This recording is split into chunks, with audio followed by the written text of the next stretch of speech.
My name is Azuh Arinze. I'm a journalist, I'm a writer, I publish, international magazine. So that is basically what I do.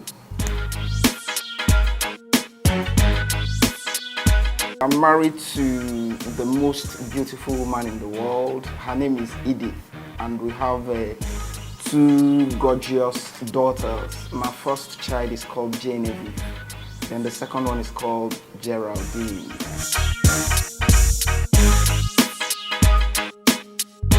I tell people I'm just one village boy, that God chose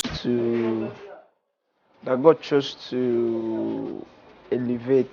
I was born in the village, but I grew up in Morocco.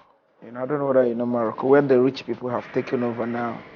And I was one of the people affected by that eviction, although I was much younger then. I was born on March 24, 1972. For my primary education, I attended the township primary school in Nsukka. Nsukka is in Enugu State. Then I attended St. Teresa's College. It's also in Nsukka, but after some time, we had to relocate to Lagos with my parents. So, and when we came to Lagos, I was fortunate to attend an Ajebota school. I went to Victoria Island Secondary School. I remember when I was growing up, or when I was, we used to call it VIS, Victoria Island Secondary School, so we used to call it VIS. I remember when I was there, the people used to say that I was speaking Igbotic English, but I thank God that even with the Igbotic English, we now write correct one that people enjoy today. I was very, very rascally as a child. As a matter of fact, my father gave up on me at some point, which is why when I get to see people who are misbehaving and their parents are quarreling, I just tell them, you just take your time to talk to the person, because everybody thought I was going to end up an area boy. Nobody gave me any chance. People didn't know that anything good would come out of me. It got so bad then that, if you were a parent, you saw me with your child, you would tell the child to stay away from me. It was that bad, but I remember my turning point or turnaround. My mom held me one day and said, my mom calls me Nna. Nna means, like my father. And she said to me, why are you doing this thing to your mother?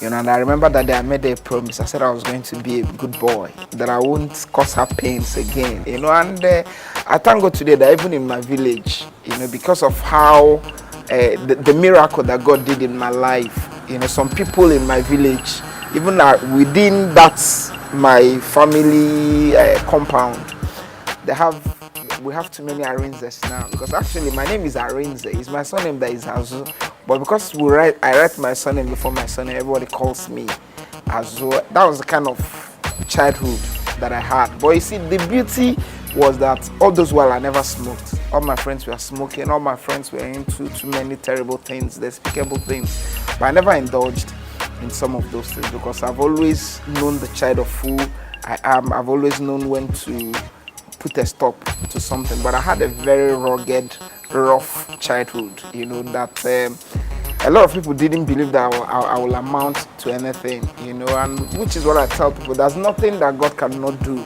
There's no situation that God cannot change. When God decided to take on my case, it was exceptional. I wasn't looking for a job, but I was just having fun. I didn't know that what I was writing was making impact. I still remember vividly the first story that I wrote, the second one, the third one, the fourth one, the fifth one, that got me the employment. And that 26, I was an editor. It's been, like I tell people, practically everything I want, God has done for me. Only one thing, but I will not share that one thing with anybody.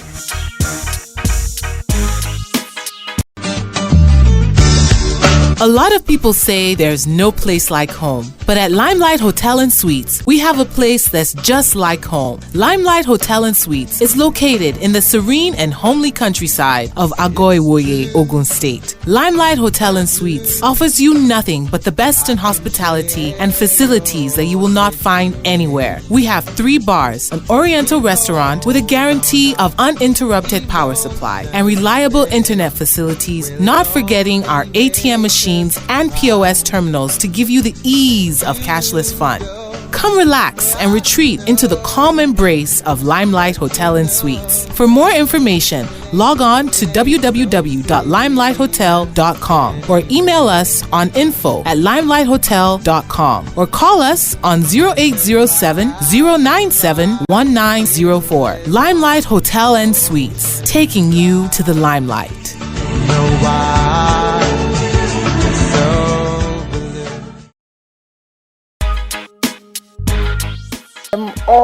Now that I'm on my own, I'm trying to curate time. I remember when I left my former place of work, my wife said that for me to get her blessing, I had to take her and the children.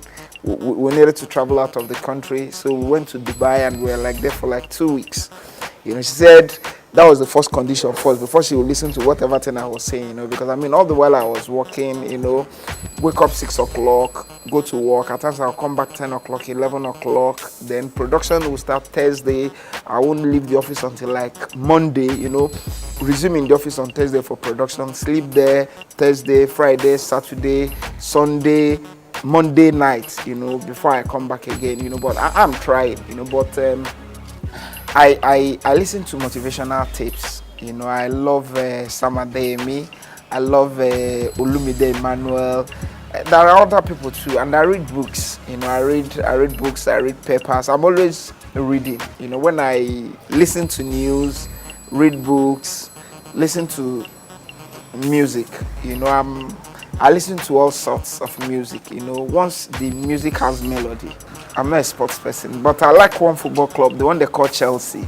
And I like it because they say it's the billionaires club, so because I'm dreaming, I'm hoping to become a billionaire. That is why I love the club, because it's called the billionaires club. They say if you want to be a millionaire, you think like a millionaire. So if you want to be a billionaire, you support the billionaires club. Blue is my favorite color, blue. Then I like white and I like black, but blue is number 1.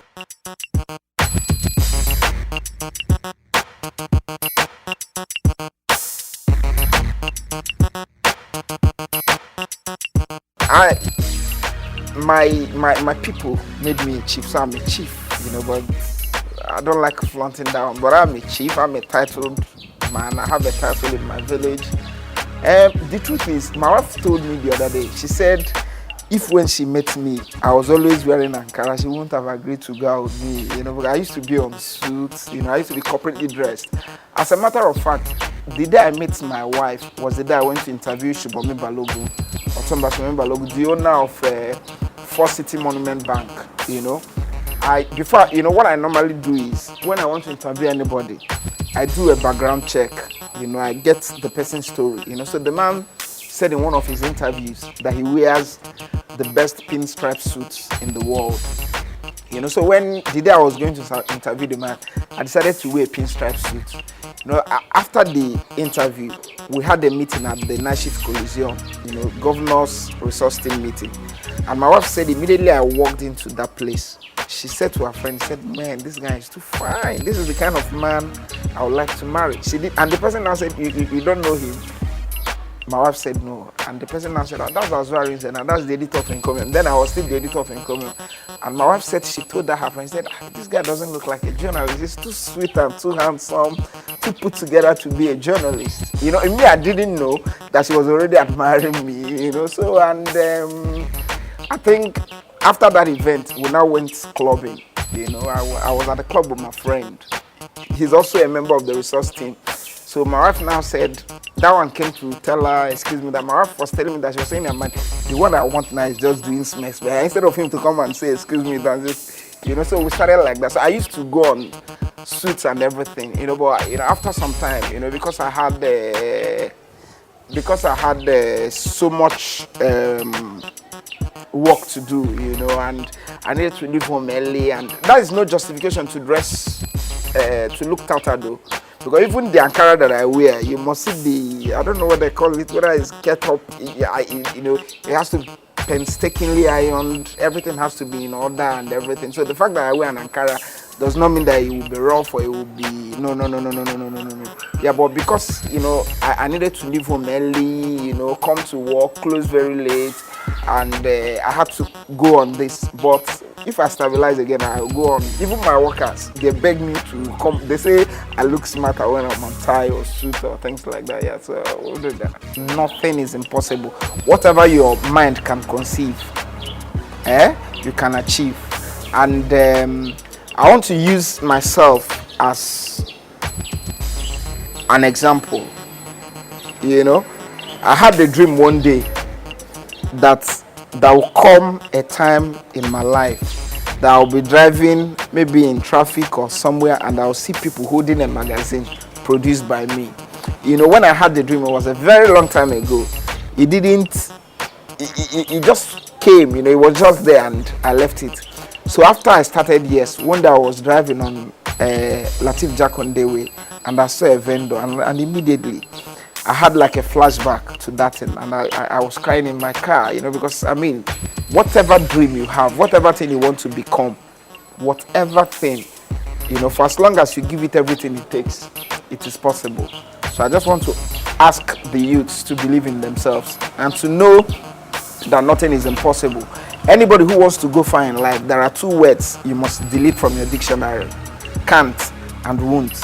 Don't accept all those things. You know, like I tell my workers, I hate it when I tell people to do something. They say I cannot do it. It scatters my head because nothing is impossible. You have not even tried and you're saying you cannot. Why don't you give it a shot first? You know, so, and if you don't try, you won't succeed.